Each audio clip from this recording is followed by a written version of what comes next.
How to have difficult conversations in large groups at work.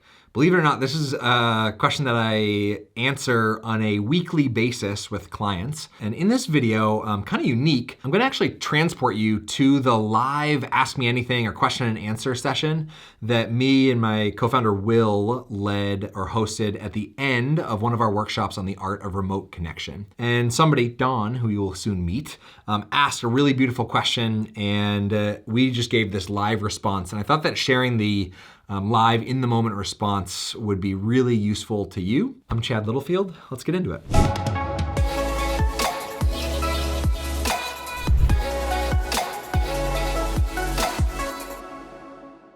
So knowing your context is different than Dawn's, my invitation from this moment forward is to ruthlessly steal and reinterpret every single thing that I say and apply it to your own context. Bonus points, you're not just gonna hear my voice, you'll hear Will's voice, and we also crowdsource the answer to this question from a few audience members, and they offer some really great insights as well. So if you stick around to the end of the video, you will be equipped with some really practical strategies and tools and methods to host difficult conversations in large groups at work.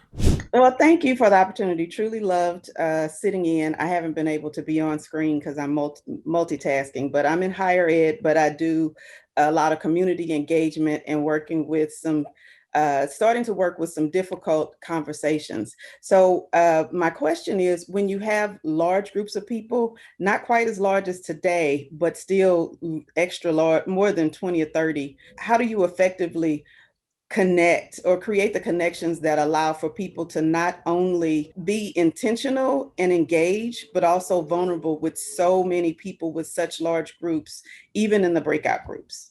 That is a brilliant question, which I know will help a whole heap of other people. In a large group, if you want to create space for authenticity and vulnerability, write on a giant piece of paper and pin it to your wall a phrase that goes like this: challenge by choice. That phrase, that idea, challenge by choice, originated in like the experiential adventure education land. But this concept is everybody has full and complete autonomy over what they do, what they share, who they are in that moment. And throughout every bit of the experience, no matter what my prompt is, no matter what my breakout is, I'm reminding everybody that you have full and complete autonomy over how you answer that question, over what you share in that conversation, on what you choose to hide in that conversation, etc. And I empower and remind people that they have that full choice so that nobody feels even a hint of force, and everything that's shared comes from a place of consent. So that's number one. Number two, a little bit more specific. So let's take, the deck of We Connect cards is color-coded. So green questions tend to be fun and light. Purple questions encourage a little bit of self-reflection. And blue questions tend to be a little bit deeper. No matter what level of question I ask, or prompt, or difficulty, or topic of conversation, even if I ask you a blue question, or even if we change this question to, what is a strong political belief you hold? Ooh. Let's just jump right in. Let's just get really polarized, right? So even if the question is that, I'm reminding people that when you answer this question, questions are like a key that unlocks something inside somebody's life experience. But the cool part about the key is it's like a master key that unlocks many, many doors in people's life experience. And so inviting people to choose what they want to share. And in this moment, as the leader in that moment, I'm gonna say my role is to assume some of the social risk for people by inviting people to be authentic and to share things that are real for them, no matter what level of depth that is. And I'm here maybe to invite you to share something a little bit deeper than you might typically share, but just that little invitation is one way to create a lot of choice, a lot of empowerment, a lot of reminder that you're not being forced into a conversation about race relations, long-term conflict, politics, sexuality, religion, etc., right? You have choice in this conversation. You don't have choice of what people share, but you do have a lot of choice in how you respond. So Will, do you want to share where we met at World in Conversation and this work a tiny bit before you share what you're gonna share? Because I think that might be relevant because it's informed the book, Ask Powerful Questions, and a lot of our work comes through this lens of actually having difficult conversations also. And so we were training people to walk into a room full of strangers and talk about things that nobody wanted to talk about. like race and gender and long-term conflict and climate change with no agenda.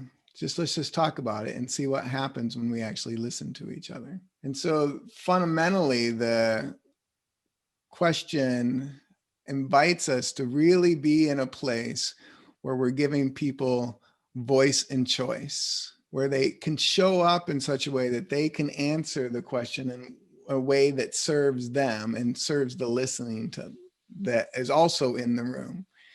And so it comes back to design. If you've got a large group, how do you design it in such a way that you can break them off into small groups? They can have a conversation where they get to express their voice. They have some choice about how they're going to listen and about what they're going to say. And one of the things that Chad and I have found effective in that is if we're going to send them off into a breakout room and we're inviting authenticity and vulnerability, we just call that out.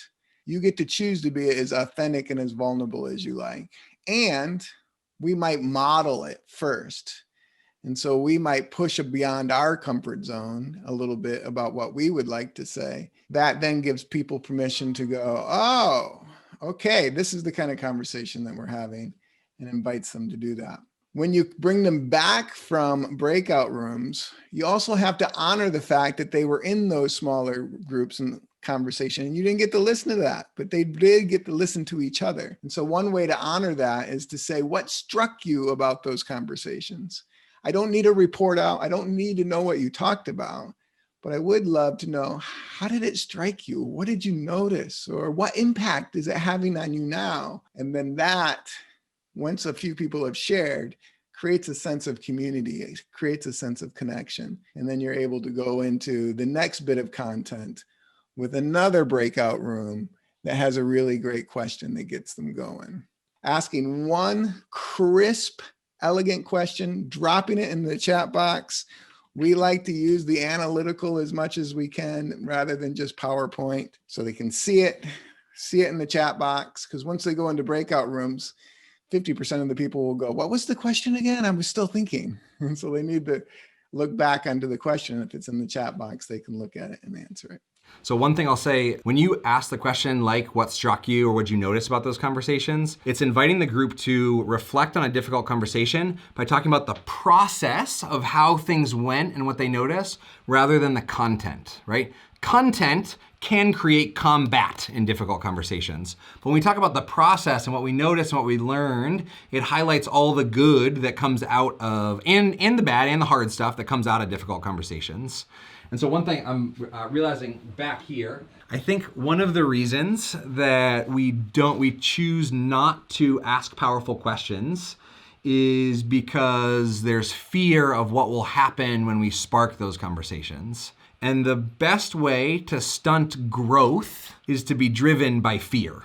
Yeah, it might be hard driving a hard conversation or difficult conversation at scale with a lot of people, but by not doing it, you're ensuring that everyone's just gonna stay absolutely stagnant, right? So even movement, like life is not about agreement, right? So even conflict creates movement, and ideally with a great facilitator, you can help guide that movement towards some forward positive progress and growth as well. When dealing with difficult or tense topic and large participants, when utilizing breakout rooms and wanting to engage vulnerability and authenticity and great connections, what is some advice people could give? Dawn, Ginger here.